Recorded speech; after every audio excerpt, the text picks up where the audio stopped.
Happy Friday, everyone, and welcome to What's on Your Mind. Here we are going into what is essentially the last full week of January, and a lot's been going on politically, in show business, in our private lives. So, this show is all about giving everyone a chance to speak about what's on their minds.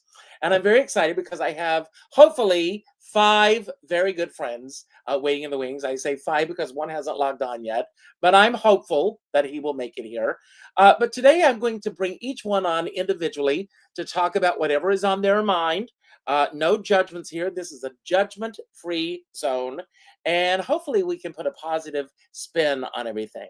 So the first guest, I hope they're all ready because I'm going to click on our first guest here. And it's my dear friend, Charles Evans. So, Charles, how are you?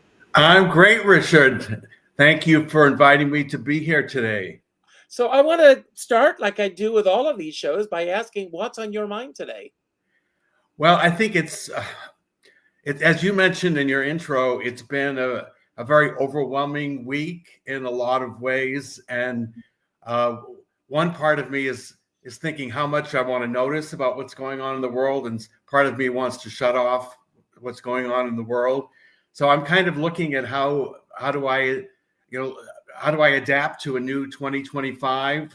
2024 for me personally was a great year. I did two musicals. I did a cabaret show in Provincetown. I did a cabaret show in San Francisco on my birthday with a full house of people, and then went off on a trip to Central Europe.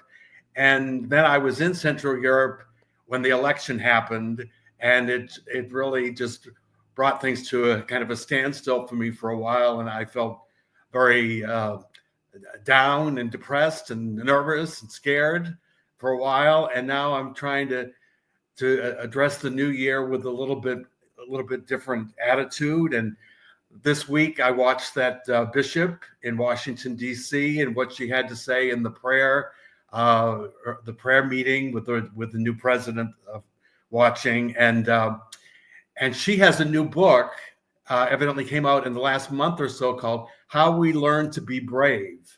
Wow. And I looked, and the hard copy of the book actually is on back order from Amazon and all the different services. It's sold out, but it's available on Kindle. And so I highly recommend it. I'm starting to read it, and it's really about how we can face what's going on in all of our lives with a different attitude and a place of self-empowerment and being brave and being able to feel even in these dark times, to try to be optimistic and make a great life for ourselves. And that's really what I'm focusing on as I start now it's my 71st year Wow. starting. So, I'm about to go into my 64th. So aha. I'm not that far behind you. Listening to you talk right now, there are a lot of thoughts that are running through my mind right now. Uh, First of all, let's go back. Have you always been political, or do you find that it's the last, let's say, 10 years that caused you to go down this political bent? I started to be political very early in my life. When In 1968, when I was just a teenager, I was like 13. I got involved with Eugene McCarthy's campaign. And then that year, I did my first kind of political work working for Hubert Humphrey in 68. And later on, a few years later, for George McGovern. And I lived in Massachusetts. So my state was the only state that voted for George McGovern in the election of 1972. And you might remember they used to have a bumper sticker that people had in Massachusetts that said, "Don't blame me, I'm from Massachusetts." Well, it's very interesting because you're talking about a time when, because, we come basically from the same uh, genre, I guess. We grew up at a time when there were three networks, and we essentially everybody got the same news. Yes. Uh, that across the board, we got the same news. But for better or for worse, we got the same news. But now the big issue is social media. And the fact, I remember when 9/11 happened, and we would watch the news, and not only were we seeing what was going on in the world at that time, but we saw the Cryon on the bottom of the screen. Krylon. Is it Cryon or Krylon? On the bottom, somebody's going to correct me. On the bottom of the screen, telling us what might happen. Mhm. And I think that has shifted the way that we're getting news. We live in a world of doom and gloom where on a daily basis we are fed what might happen. We have political pundits on all the networks. I don't care what you listen to, they're all doing the same thing. They're all sitting around giving their opinions as to what they think might or might not happen. Mhm. Another thing that I want to ask you, do you suffer from FOMO? Do you know what FOMO is? You mean fear of missing out? Is that Fear what of missing out. Because um you said early on that part of you wanted to step away from everything, but another part, you obviously want to be in the know with what's going on. Um, and again, so much information is being thrown at us so yeah. fast right now Well, that I think a lot of people are. Some people want to be the first to report a news yeah, story. I don't think that's the case for me, but I think what is the case for me is like, for example, during an election cycle, there's something tangible that I really feel like I can do. So I can volunteer for a candidate, or I can give money. So what I'm looking at now is, during this period where we're not going to have any kind of real elections until 20 2026, it's like, what can I do to advocate for the things that I believe in, when, obviously my candidate, the person I wanted to run the country, didn't make it. What can I do? What's within my power to make a difference, and how to do that and not feel overwhelmed by the circumstances of the world, and feel like, well, there's 600 horrible executive orders that were written this week, and get overwhelmed by that, and still not tune out, but still find something constructive to do, to be engaged in a meaningful way. And I think that's what I'm kind of trying to figure out for myself. Well, what are you doing currently to help you navigate uh, in this climate that we're living in right now? Well, I think part of it, Richard, is focusing on my creative work. I have a couple of cabaret shows that I'm doing. One here in San Francisco, and then in Boston, and then maybe in New York in the end of the year, and uh, also focusing on traveling around the world, and having that kind of experience, and then looking for things politically, whether it involves giving more resources to ACLU, or getting involved with some kind of political action organization.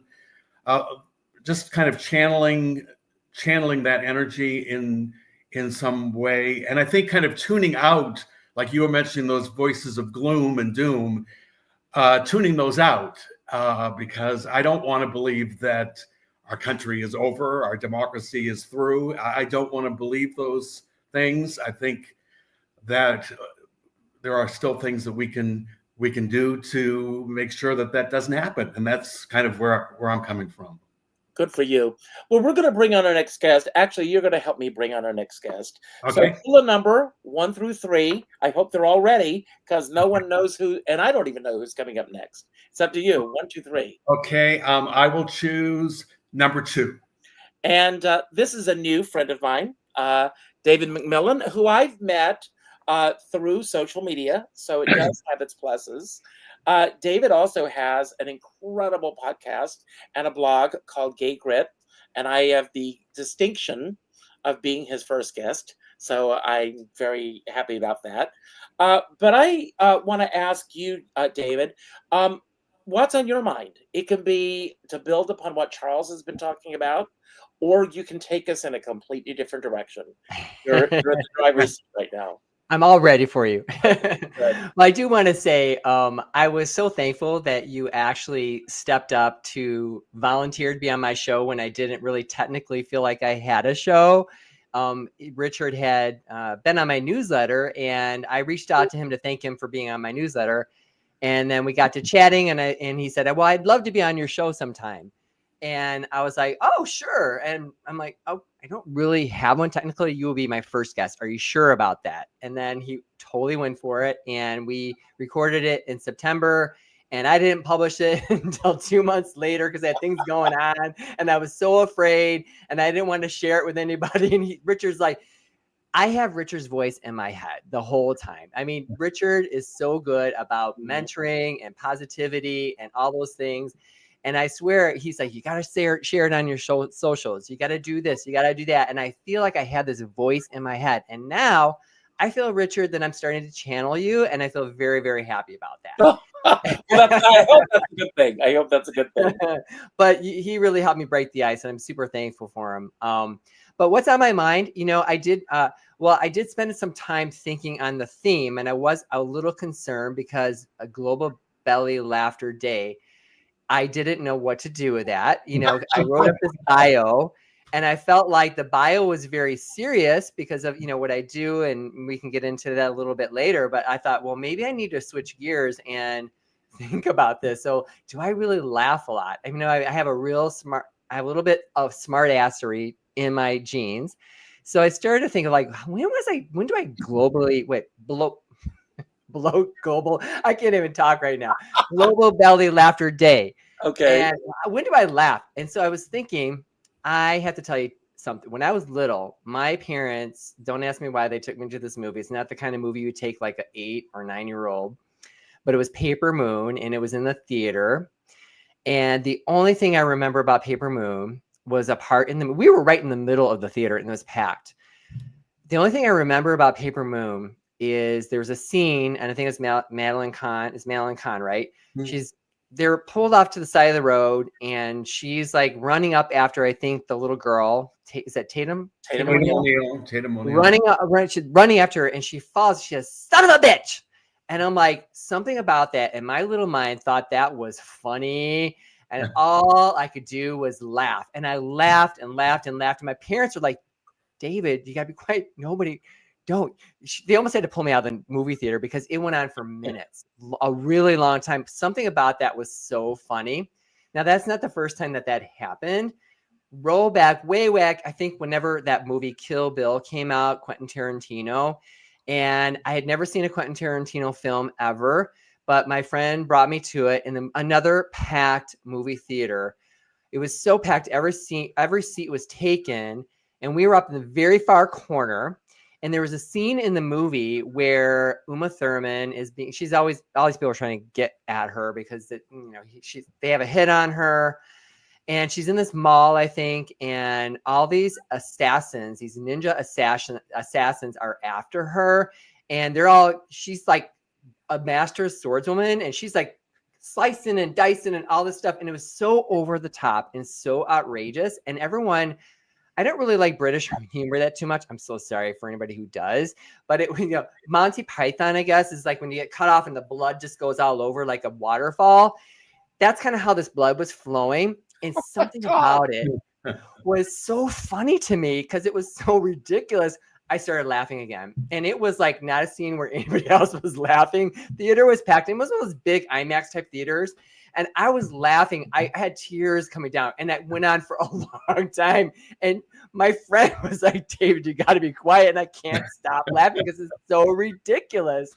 And I wanted to say, like, in this time when we are really struggling with a lot of heaviness and a lot of things that are going on, laughter is probably the best antidote that I can think of that could really, because negativity and sadness and anxiety and depression and all those things, you can definitely galvanize around that.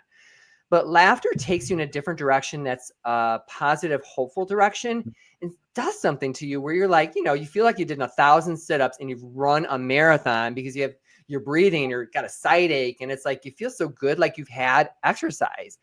And I think that is something that we all need. I really do lean into. I do know what's going on in the world for sure. How much time do I have, Richard? Because I do have something else I want to share, but I want to be respectful. You've got about 5 minutes before we bring on our next guest. Perfect. I have another movie that I wanted to talk about, Still Magnolias. And if you Mhm. remember, I just finished rewatching it not too long ago. And the scene in the cemetery where Sally Field has that breakdown.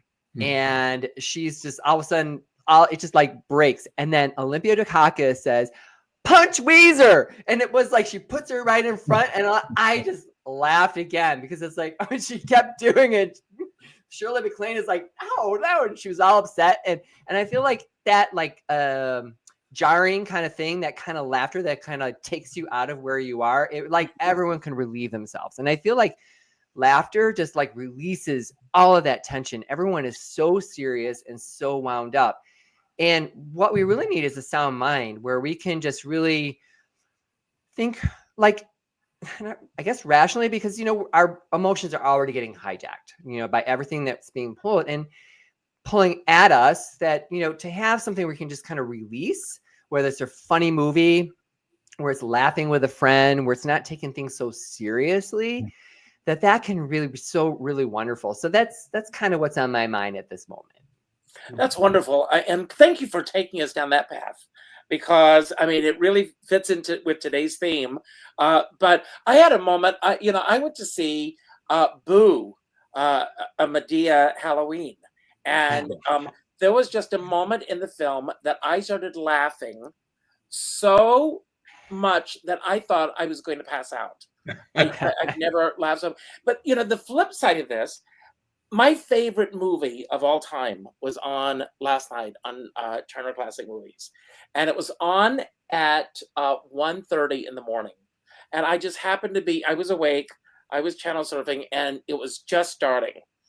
And I've seen this film. My husband goes, "Oh my God, I can't believe you're watching this film again," but it was on, and I'll tell you what it was in a moment.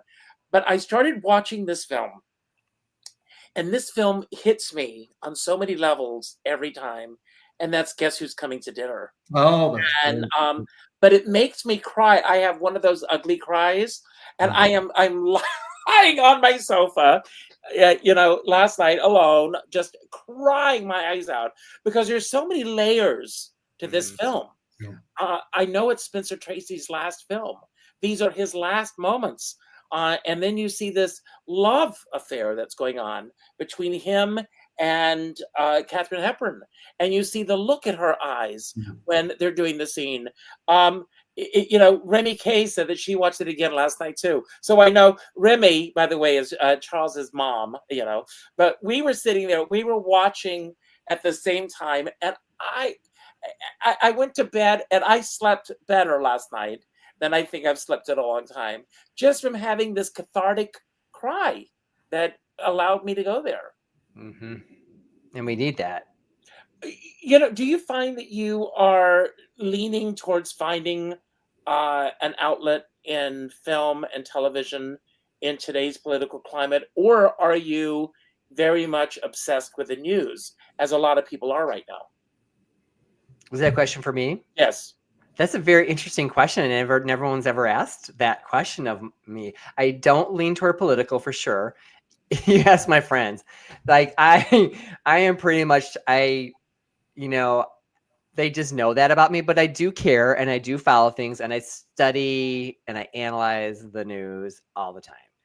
And I just want to know kind of what's going on, but I feel like I really want to keep my mind. My mind is very important to me, and I know how quickly it can go off the rails when I'm really upset. And I can get really mad. Like I'm Irish, Scottish. We got a temper, and it's like when that like kicks in, there's just no holding back, and I prefer just to kind of stay in a place where I'm not afraid, because the fear, I think, not only the anger but the fear is what it can seize me up so much, and I would just see something in social media that would trigger me about gay marriage, or about rights being taken away and all the things that people have to do, and all of a sudden I'm in this, like, I'm frozen. I am like in that flight, I'm in the paralysis stage, and I'm like, I need to do something, because this is like too much for me right now. And But I have I to do say, something. and then we're going to bring in our next guest, not to negate any of this, because feelings are real, but we are all getting frozen in the possibility of what might happen. instead of what is. And that's something we need to look at. So we're going to bring on our next guest. You're going to help us bring on the next guest. So Oh. door number 1 or door number 2? Wow. Number 1. Okay. I'm going to say that our show today really runs the gamut from the age of 17, and I'm not being dyslexic when I say this, to 71. And so I'm going to bring on our next guest here. It's Charles Kirsch. And I will say this before we jump in. Charles has an incredible show coming up on February 19th at 54 Below, celebrating Beyond the Walls of Joe Allen Restaurant. That's a great sequel title right there, Beyond the Walls of Joe Allen. And for those who don't know, we'll talk about what that means in a few moments. Charles, and also, Richard, I noticed that it's, for those of us who aren't in New York, it is streaming. So I'm very grateful for that because I want to watch that. Yes, thank you. And a big shout out to our dear friend Leroy Reams, who's opening his show tonight. I wish it was streaming tonight because I'm busy packing to leave first thing in the morning for Palm Springs. And I hope he brings that back real soon. Charles Kirsch, Charles with a K. So you can build upon anything that you've heard us talk about today, or you can change the subject completely. This is your moment. So what's on your mind? Thank you. Well, thank you for having me, Richard, and I'm honored to be on with the two of you. So I'd love to sort of talk about something a little different, but it ties into it a little bit in terms of something that made me laugh recently, which was this play Eureka Day that I saw on Broadway it stars Jessica Hecht and Amber Gray, and it basically tells the story of a school board at a private school debating whether to have a vaccine mandate for their students. And it's set before the pandemic in sort of a fictional polio outbreak that happened, or it may not be polio, but a fictional outbreak of something that happens at this school that's supposed to be in California. And there is a scene where it sounds like a heavy subject, and in some ways it is, but there's also a lot of comedy in this piece. And there's a scene where they have a virtual school Zoom meeting with all the parents, and you see their sort of comments in the chat as a projection behind the actors. And it's definitely one of the funniest scenes that I've seen on Broadway in a while, and was one of those things that I sort of kept laughing throughout the rest of the play, just in remembering moments from that. So that kind of ties into what I wanted to talk about, which is I do think that in some ways we're sort of living in a new golden age for Broadway theater, which I know might be sort of a controversial take in some ways, given that, of course, there's so much prestige and legacy around the real golden age in the 40s, 50s, and 60s.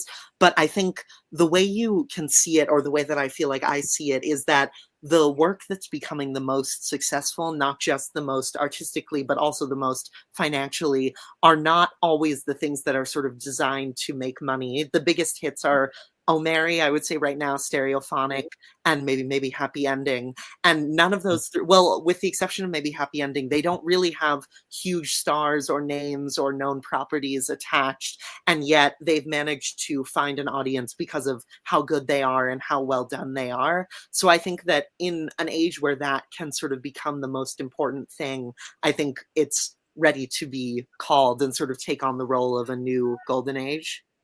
Well, you know, I want to let everybody who doesn't know who you are. Charles has one of the most incredible podcasts out there called Backstage Babble, and and he really does touch upon, for the most part, those artists that have gone before who celebrate the golden age of Broadway. He has an affinity to that.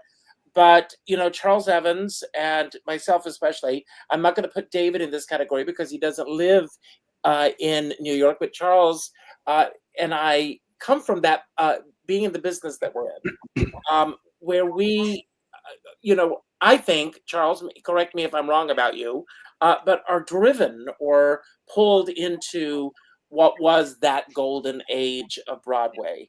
And for you to say that you believe that we're going into a new golden age of Broadway is really refreshing, because you're coming from the point of view of a 17-year-old who has this love for the theater.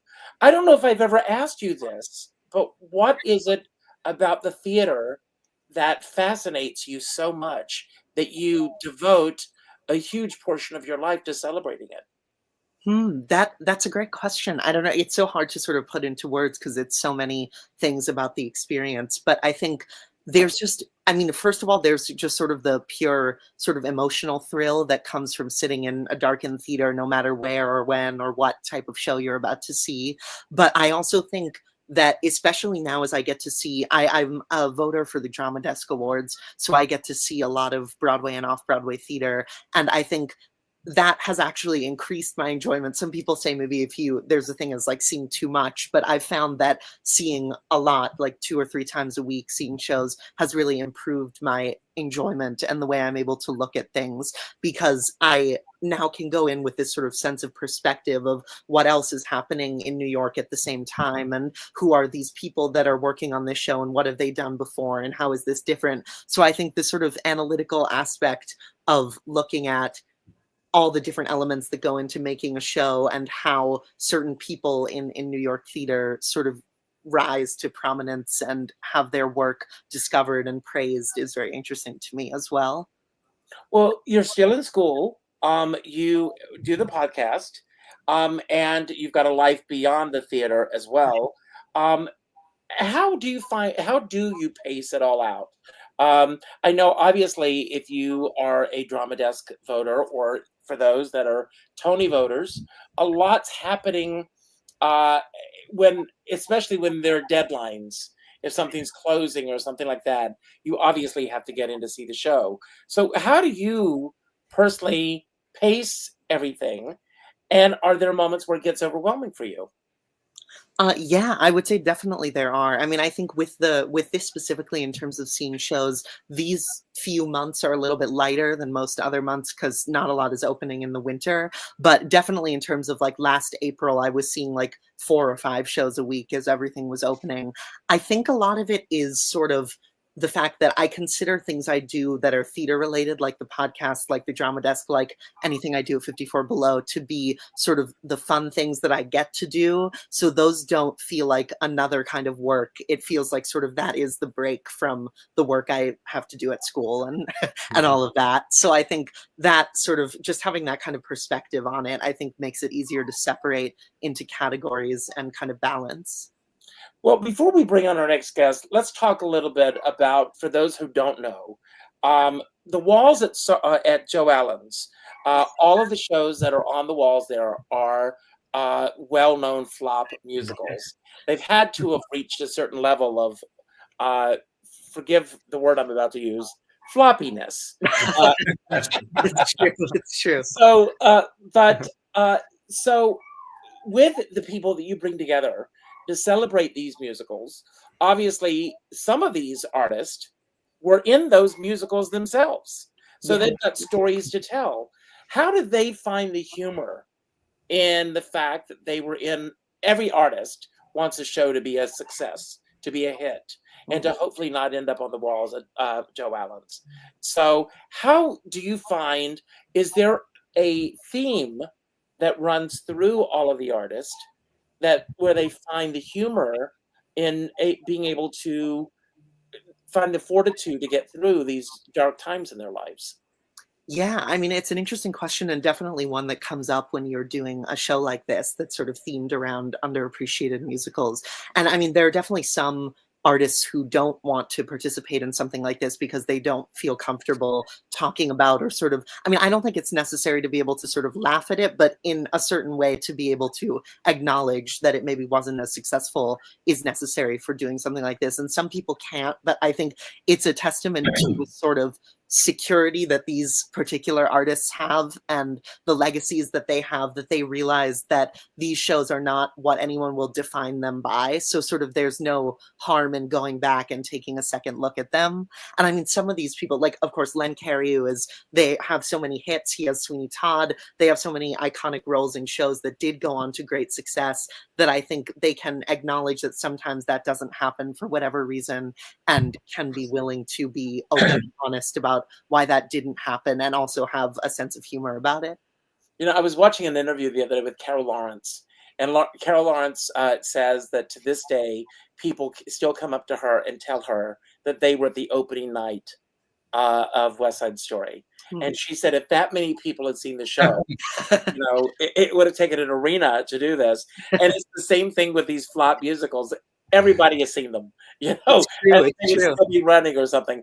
We're going to bring on our next guest in just a moment, but I do want to say something to Jack Carr, who I know is watching. Jack, if you go into your messenger in Facebook, and the link is there at the top of the message that I sent you today. Click on that link, and perhaps we'll be able to get you on before the show stops. But speaking of celebrating the laughter, I mean, this next guest has surrounded himself with some of the greatest comedians in the business. Here he is with Betty White, and of course, Carol Burnett. And Charles Kirsch has had the great honor to interview Carol Burnett on his show. So, Michael, welcome to the show. You're muted.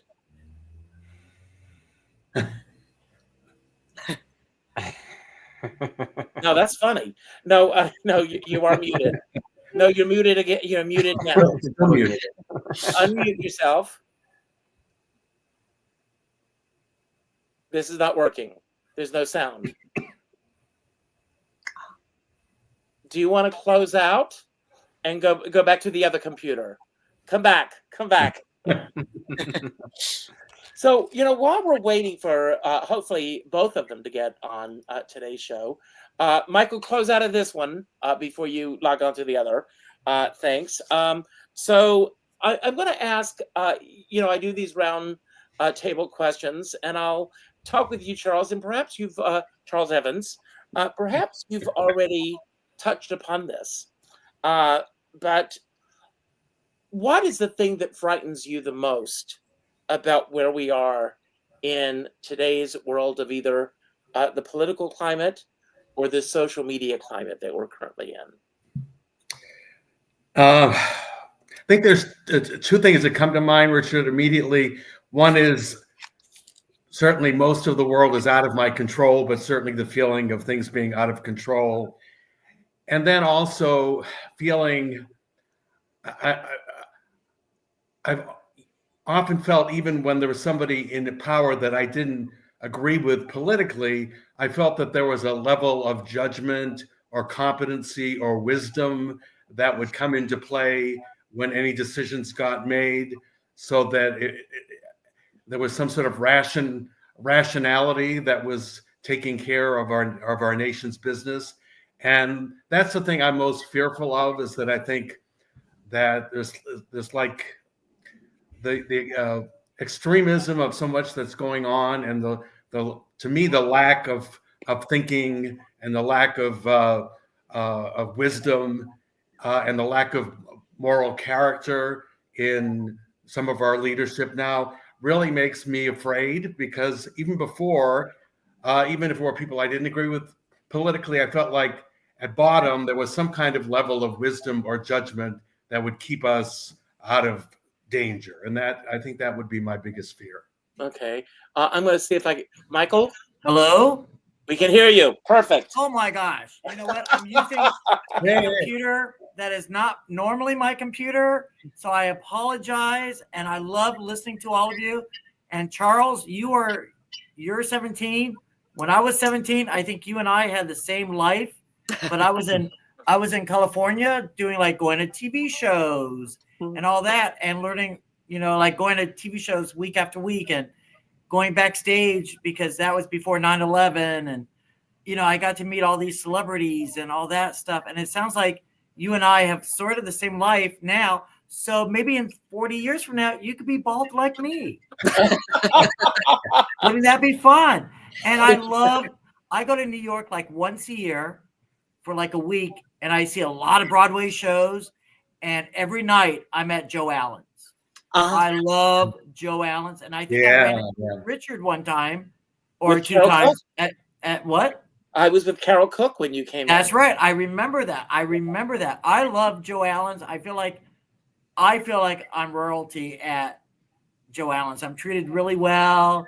I used to know all the waiters, and one of the waiters just got married about a month ago, and I was not invited, but I knew about it. But I'm always there or upstairs at Bar Central. I can hardly wait to see your show. I can hardly wait. Thank Well, you. Backstage Babble, it's an audio, so go and listen to it. And especially listen to his interview with Carol Burnett, because I know that you and Carol Wow. Burnett are good friends. I love Carol Burnett. She is wonderful. Of all the celebrities, people have always asked me, who's really nice and who's like mean or whatever. But I always say this: Carol Burnett, Betty White, Garth Brooks, always the nicest. Now things could change, but always the nicest to fans. Well, especially Carol Burnett. She remembers that she was once a fan. mm-hmm. So, But Michael, I mean, Burnett, you're a writer. Your life is very much like Charles Kirsch, very much embroiled in show business. Correct me if I'm wrong, but I don't think I've ever heard you say anything negative about a celebrity in a public forum. No, I really haven't, because I always find something good. And believe me, I've mentioned, no, I'm usually pretty positive on my Facebook page, everything. I don't write negative. That's not me. Like I wrote a book. I mean, I'm talking about my book already, called I Had a Ball, My Friendship with Lucille Ball. And before the book came out, people said, what dirt do you have on Lucille Ball? I go, I don't have dirt. It's just my life with Lucy, fun things that happened, or with Carol Burnett or whoever. Well, the book isn't going to sell because there's no dirt. I go, I'm writing it as a fan point of view. And the book has sold over 15,000 copies. Mm-hmm. I perform on cruise ships and here, and I just booked a gig in Missouri next month. And, but I love talking about celebrities, and people don't want to hear the dirt of like the dirt. I talk about the positive. Like they walk away going, that's the way we thought Carol Burnett was, or that's what we really thought. Like people will always ask me about William Frawley and Vivian Vance. Oh, they hated each other. They hate each other. Lucille Ball, when she was asked that same question, she made it positive. And so do I. And so do the other people who knew them as positive. And ask me about Fred and Ethel. And I can tell you in a nice way that, yes, they really did get along at work. They were 20 years apart in age. Did they socialize on the weekends or at night? No, because he had his thing to do. Vivian Vance had her thing to do. But at work, they worked well together. But Like, Michael, don't I you don't know. find that that's true in most businesses? I mean, Yes. most people go to work, they work with these people, and they go home. And quite frankly, I've worked with people that I enjoy spending a day with, for the most part. But when I go home at night, it's not that I want to break bread with these same people.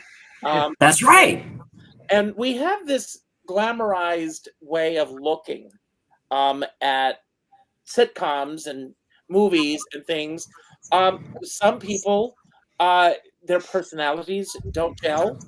Sometimes they do, and but there's so much that we need. I feel as a society that we're always. Judy Garland once said that she found that every time she was looking through the keyhole, there was somebody looking back at her. That is so true. So true. Somebody said to Lucy once, everybody know, like she was looking over the San Fernando Valley, I think it was. And somebody said, every light that's on knows who you are. And she said that scared her more than anything. Everyone, she couldn't walk out her house, but she actually did. Just last week, one of my favorite episodes of I Love Lucy was on, and that's the Brown Derby William Holden episode. But there's a moment in that episode where he says to the waiter, what if the tables were turned? What if we, the celebrities, looked at the fans the way they look at us? And that's when the whole craziness begins to happen, when he gets over and looks over at the banquette at Lucy and how he responds to her. But it's true, and and I've been very, very fortunate in my own life with the celebrity friends that I've had. Charles too. Charles has spent time with these celebrities.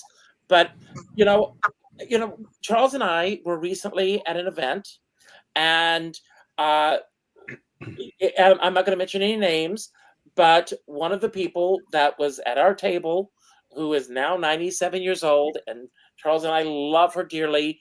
I'm Googling who's a 97-year-old. But when started asking her questions about the past, she said, I don't live in the past. I live for now. And she knew more about the upcoming Golden Globe nominees than I did. Do you remember, Charles? Yes, absolutely. We're not going to mention any names. But believe me, I'm looking it up. I think, Richard, I think I know who you mean, though, because I know the same person. Oh, but but these are people who, they did the job, and there are people that want to place them in that time frame. I mean, Carol Burnett, for example, she has an amazing career beyond 11 years on a variety show. And there are people that want to compartmentalize her. Go ahead, Charles. Well, and I think that the particular person that you're talking about was interested in talking about the present. I think that's why they're so vital, and they're still contributing so much in their work, is because they're tuned into the present rather than reliving the past glories. Oh. Some people, I agree, totally agree. I mean, we live in their past, and we know more about them from those 11 years, or I Love Lucy from 1951 to 57. I remember a famous author who said her career started in 1951, ended in 1957, even though she had done almost 75 movies before I Love Lucy. But I like that they live in today. Some celebrities don't, but and also, Charles, you mentioned the maybe a happy ending. Yes. That show with Darren Criss. Yes. He is known. I like him. He's such a good guy. I went the day before opening day, and he took me backstage because I've known him since way back in the day when he did a show called Glee. Which for everyone else, that was only a couple of years ago. Yeah. But he's such a good guy, and I do you like almost everything you see? Do you see something positive of everything, or will you ever walk out of a show? Walk out, not that often. Will I walk out just because being disrespectful and all that? But I would say I like about maybe 60% of what I see. Oh, okay. Definitely very not good. everything. I was at a show years ago with a Tony voter, and neither one of us were loving the show that we were watching. And the curtain came down on Act 1, and she said, I think we should leave. And I said, we can't leave. You're a Tony voter, and the optics are bad. And we ended up loving the second act. So I'm glad that we did stay. So I'm going to play a little round robin with all of you. We started with Charles before. So David, I'm going to start with you with this one. And as I mentioned early on, you have your own show now. How would you describe your show to those who are tuning in for the first time or want to tune in for the first time? Sure. I've been doing a lot of thinking about this, and my show is called Gay Grit, and it is something that evolved over the last 8 years. I had a good friend who 8 years ago had taken his life, and it was really such a shock to me. I felt I had a happy life. He had a husband. He had, great family, great group, all of these different things. What would lead someone to do that? And I really focused on what could I do to make a difference? Because I knew that a lot of gay men, especially, have a lot of loneliness and isolation, sadness, lots of issues. And especially now, I think I would say it's probably tripled, along with everybody else, of course. And through that, I decided to do some dinner parties, and they have a really tiny place. It was to even just do a dinner party. I don't have a formal dining room. I didn't have anything on the walls. I had chipped dishes, nothing matched. I mean, nobody can come into this. And through that whole year, I invited all these people, and I stepped out. I developed and cultivated a sense of community where I brought people together, and the idea just kind of grew from there. And eventually I decided to kind of create it as it used to be called Day Old Gay. I know it sounds kind of funny, but it rhymed with Dale bread, and it was something sing-songy, but I could never get around it. And I had to think, like, what am I going to call this? What is it that I'm trying to convey to people? And it was really developing a sense of grit and resilience. And so the pillars that I kind of really talk about on the show revolve around self-care, resilience, and belonging, and those things, locking those things down, especially the first two, taking care of yourself on the inside and then really dealing with things that come at you, really lead to a place where you can accept yourself and let other people in and be your authentic self. And I think that is the thing that people struggle with the most. And that's probably the through line for my show, is to talk about authenticity in whatever form it is. And I bring people on. I've only had 4 people. Richard was the first one. He broke the ice, and I just explore it. And I have been my own first test case on what this means, because I came out of a background of shame and abuse and all of those things. And I had to figure it out for myself because I felt disengaged. I felt disconnected. And there have been times where I'm like, do I matter in this life? And those are the things, if someone is really looking, we talk about those topics, and we talk about kind of what are the tools to really kind of deal with that. So, and Richard's part of that. He tell a great journey, a great story when you're coming to New York. Probably just a couple of years older than you, Charles, because I think you were 19 when you went to New York, Richard, wasn't that right? It's 18. 18, just a year. Yeah. Okay. On my own at 18. And Charles is already in New York, so he's like there already. I know. And I love Charles's mom, who has a birthday coming up soon. And I know that because we have the same birthday. So I love that. Charles Kirsch, describe your process. Let's say, for example, that you are lucky enough to interview someone like Michael Stern. For the moment that he says yes, what is your process in terms of preparing for that interview? Well, I would say a lot of the process, more so than it might seem, is getting the person to say yes in the first place and getting them to find a time and all of that. And a lot of that logistics is actually one of the biggest challenges that I wouldn't have expected starting out doing the podcast. But so once that happens, I would go to several websites. I would go to your website. I would see if you were on IBDB. I use that site a lot. There's a site called Overture, like Overture without the 2 E's, that lists a lot of people's musical credits. And I would write down just a few sort of things that interest me about each project. And then I have that sort of list on my computer as I'm interviewing the person. And that is basically my process of researching. And if there was any sort of book that was relevant to the person I'm talking to, I would look in it if I had it and all of that. That's great. Michael Stern, how did your book come about? I mean, when you, what was the light bulb that went off for you? Where you Sure. said, And first of all, Charles, I'm available to do your show. Just let me know. I'm available. I could do it in 10 minutes from now, whenever you like. How my book started, everyone kept saying to me, and this is after Lucy passed away, and I was at the Lucy conventions in Jamestown, New York. I would go there almost yearly with Carol. I would go with Carol Cook. But people kept saying, you should write a book. You should write a book. And I would always say, I have nothing to say. And so I would jot down little items like, okay, Lucy and I did this, and Lucy did this. And so I didn't write it in order, but then I placed it all in order. And it took about 5 years. The first 4 years, I just wrote notes, and thank goodness I have some really good friends who said, remember the time you and Lucy did this? Or, because for me, Lucille Ball was just a regular person.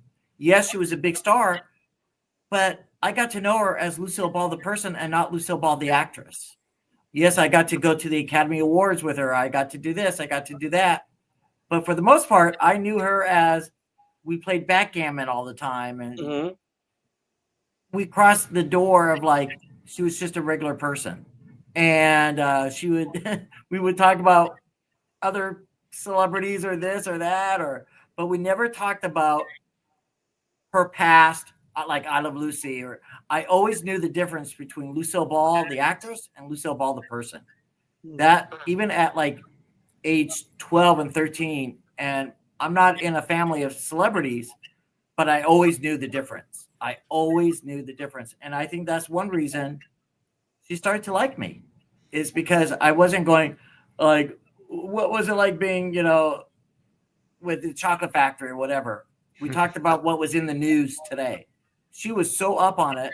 Like your 97-year-old unknown celebrity, she knew what was going on. She's the one who taught me about AIDS. She's the one who taught me about AIDS. I didn't know.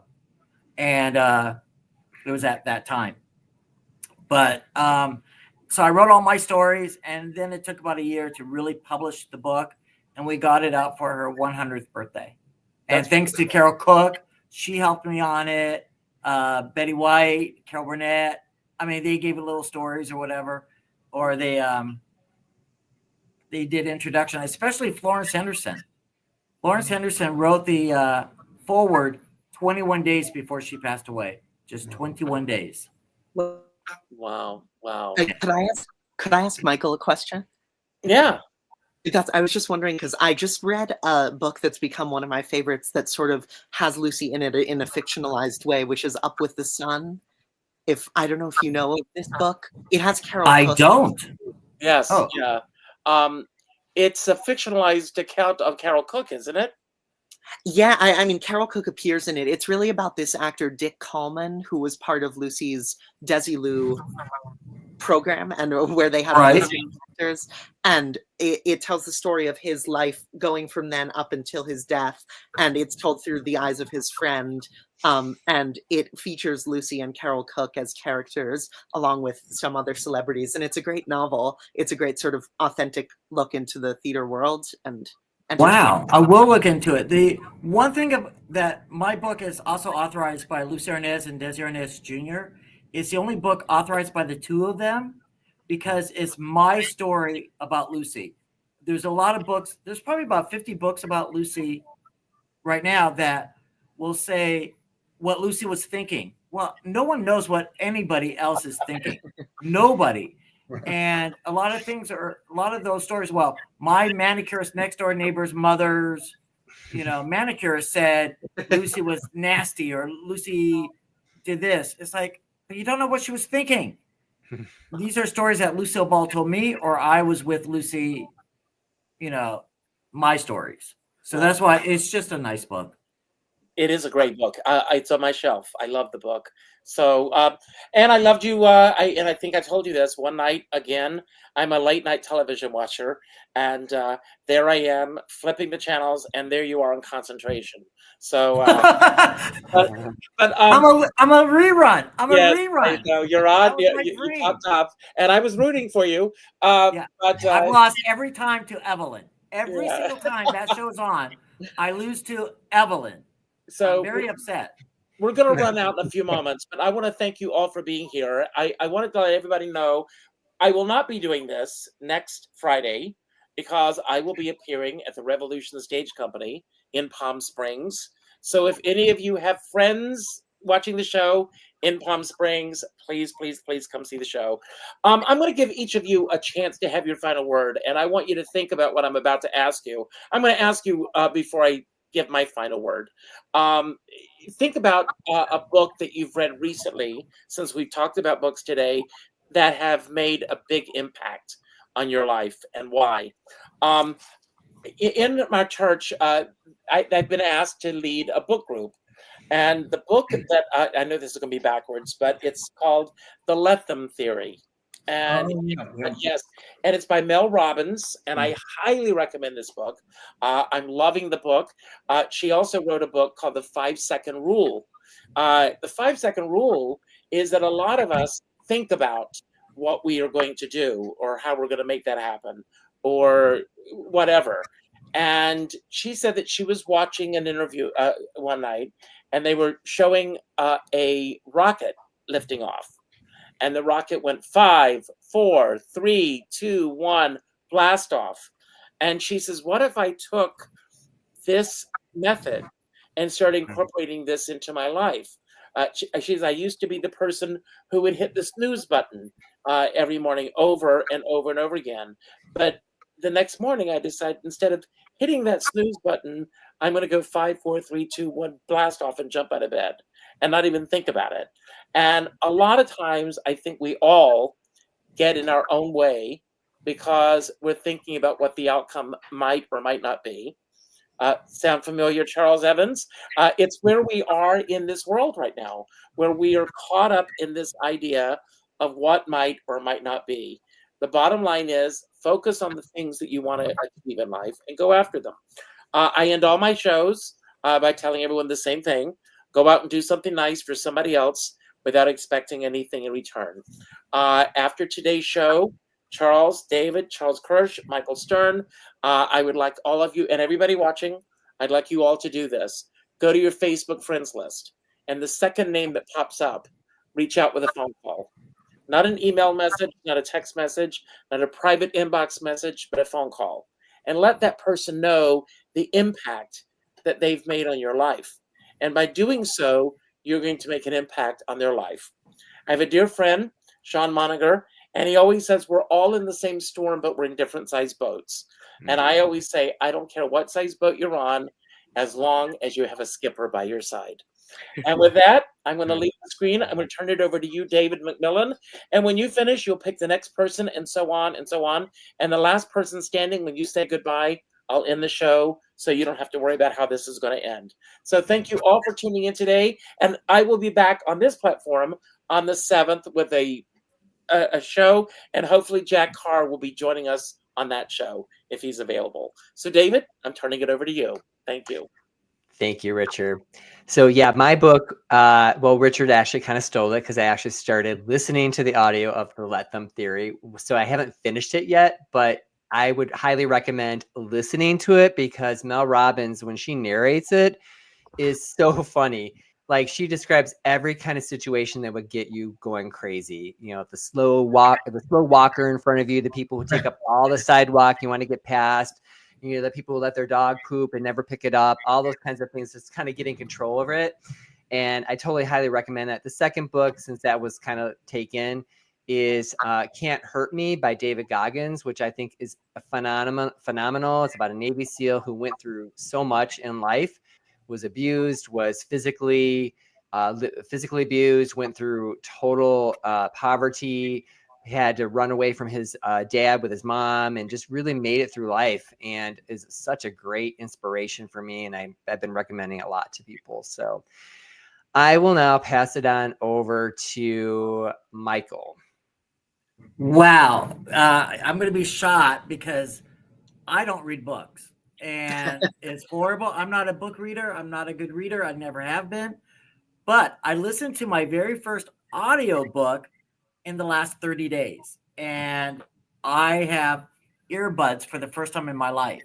So I live in the 70s, but I'm going to be shot from the Lucy world. I listened. First book was Love Lucy by Lucille Ball. It came out after she passed away. And people are shocked that I have not read it, that I didn't read it 30 years ago, 20 years ago. My Lucy card is going to be revoked, but I just listened to it. And it was phenomenal. I knew most of the stories. I had heard them before. But to listen to Lucy Arnaz, who read it, it was phenomenal. So Love Lucy. I know. There goes my card. And so now we're going to do it. I'm going to have Charles talk. Oh, there's two Charles. Yes. Good one. Let's do the older one first. Oh, I guess that would be me. So I just want to say a couple of things. Number one, the other Charles, I think it's great how you got interested in theater in such a young age. We really need young people to be interested in theater, and I'm so happy that you're so involved. I remember as a kid taking myself to sit in the second balcony in Boston to theater and seeing Hello, Dolly with Ginger Rogers was one of my first experiences, and the theater has sustained me ever since. And in regards to humor, which I didn't talk about at all, Abbott Elementary, I've been catching up on episodes of that. It's such a wonderful show with great characters.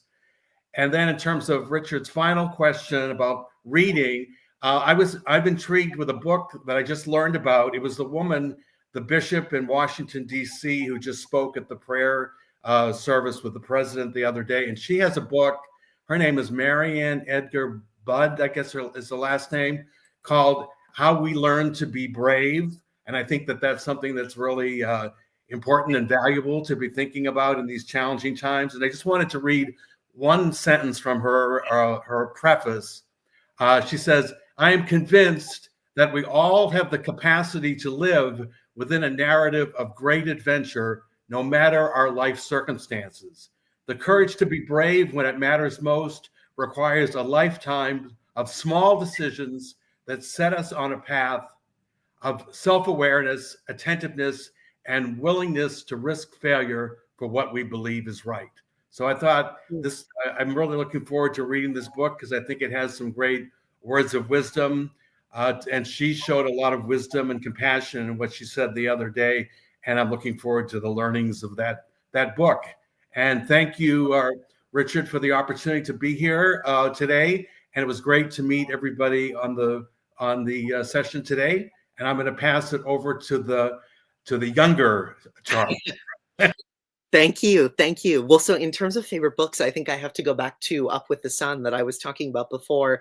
And I think it can be hard to get sort of a fictional work about theater exactly right in terms of how people talk and just details and specifics and all of that. But I think this book does it so well, and it felt very true to sort of what I've seen of the theater world. So I recommend it to anyone who loves theater, and it's a great and engaging story as well. And then the final thing is just I hope anyone watching who can will be able to either live stream or come to this Joe Allen concert on Wednesday the 19th, February 19th at 7. And we have a great cast, Len Cariou, Natasha Diaz, you can see it all there. And I think it's going to be very exciting, and I hope to see some of you for that. So thank you, Richard, and thank you to all these great panelists that I got to meet today. I feel very grateful to be included.